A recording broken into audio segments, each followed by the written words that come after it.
Good morning, Yusek.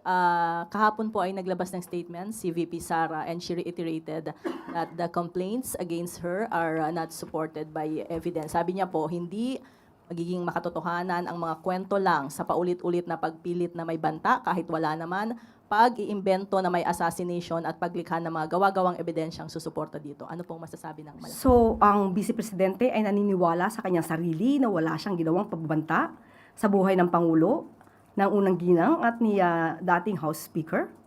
Kahit kitang-kita na sa buong mundo ang kanyang mga tinuran, ang kanyang galit at ang kanyang mga pag-amin na siya ay kumausap ng isang tao na handang pumatay. At ang kanilang agreement, inamin niya. Nagkaroon na ng meeting of the minds ang dalawang nagpapapatay at isang willing pumatay. Ano ang sasabihin na paulit-ulit na walang basihan? Since it was the Vice President who admitted in this video that she had already talked to a person who was willing to kill the President, the First Lady, and the House Speaker. Ano pa ba ang dapat napatunayan?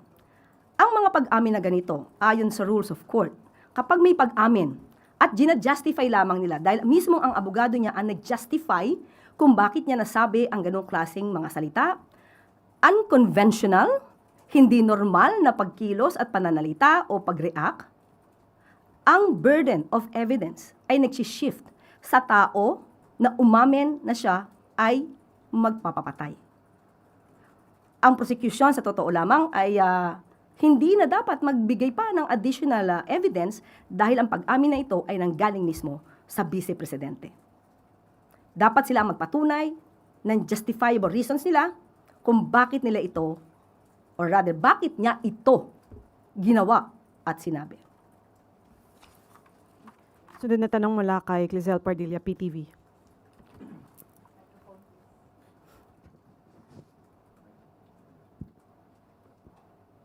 Good morning, Yusek. Yusek Defense Counsel Mark Vinluan during the impeachment trial emphasized their position that the statements made by VP Duterte were not threats in the first place dahil ito raw po ay pagtugon lamang sa Q&A.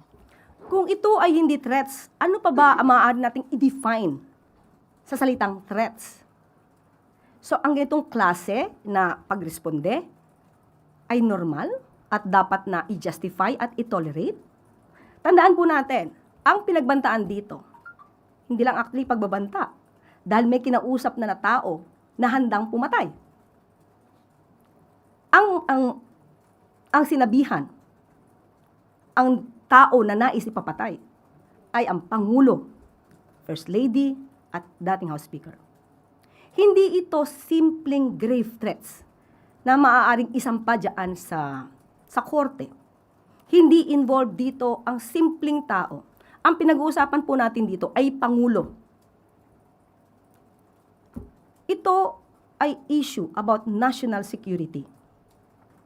Ibig bang sabihin ng kanyang mga abogado na kahit sino na lamang na Pilipino o kahit sinong tao ay dapat or maaaring magbanta sa buhay ng isang head of state?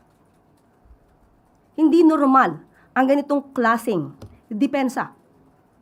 Kaya sasabihin nila na isang pa na lang to sa korte, hindi po to simpleng grave threats. Ang pinag-uusapan natin dito ay buhay ng Pangulo, buhay ng head of state ng Pilipinas.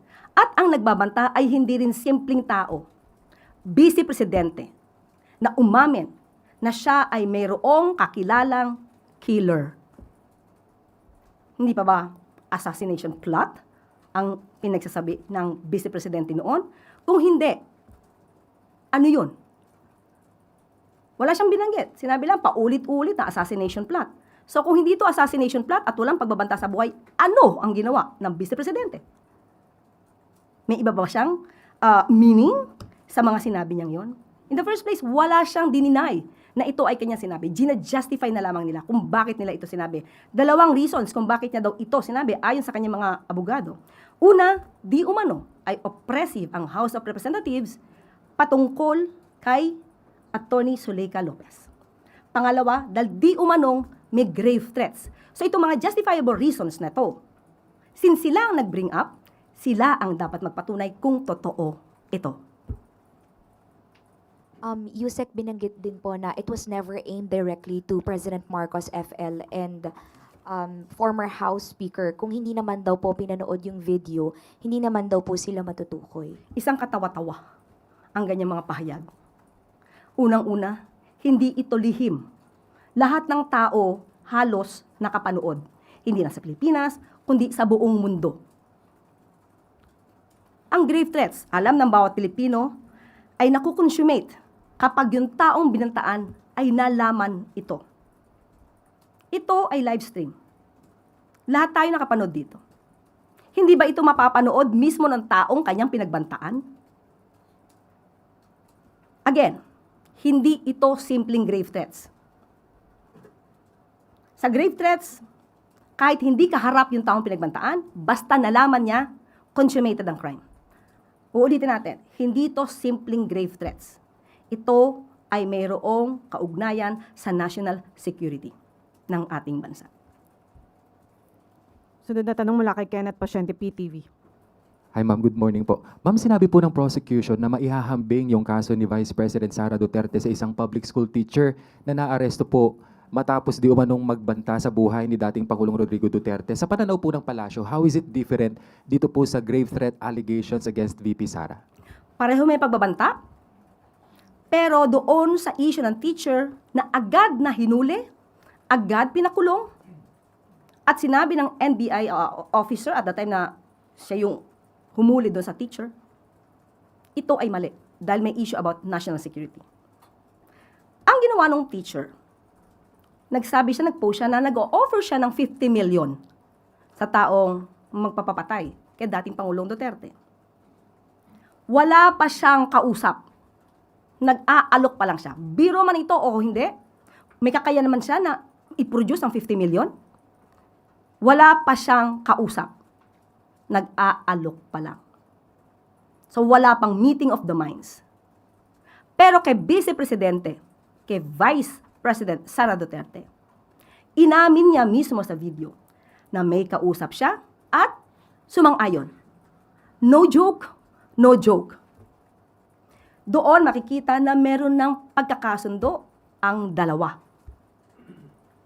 Kung yung isa ay pinakulong, wala pang kausap, wala pang nagsasang-ayon sa pagbalak na patayin ng dating Pangulong Duterte, pero ang Vice Presidente natin, may nakausap, may sumang-ayon, nagkaroon ng kumpletong agreement, at ngayon ay ipagtatanggol ng ibang mga senador. Dapat ang katotohanan ang lumabas dito, ang katotohanan para sa taong bayan. Huwag natin palabuin ang kwento para lang magligtas ng sinuman. Katotohanan ang nais ng mga kababayan natin dito.